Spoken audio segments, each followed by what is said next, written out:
back to our channel Editing 24/7.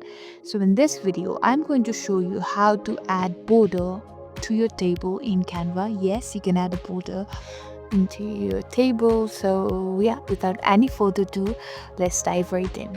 So first thing first, obviously let's select a table from these elements.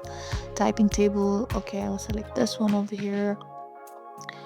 I'll make it a little bigger so that it's easier for you guys to see. Okay, so let's say this is the table and I want to add border to this.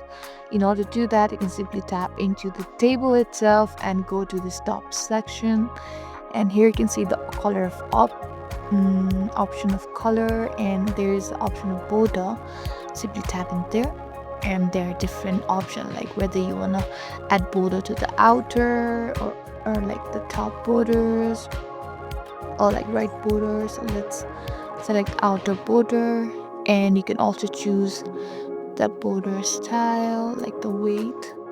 Since I want to make it more thick, let's move it all the way.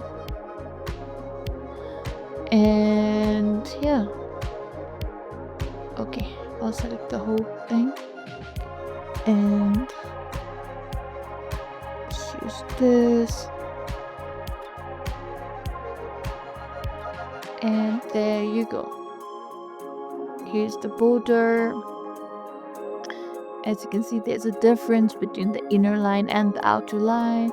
I hope this video was helpful. If so, don't forget to like, share and subscribe to our channel. Thank you for watching, and we'll see you in the next video.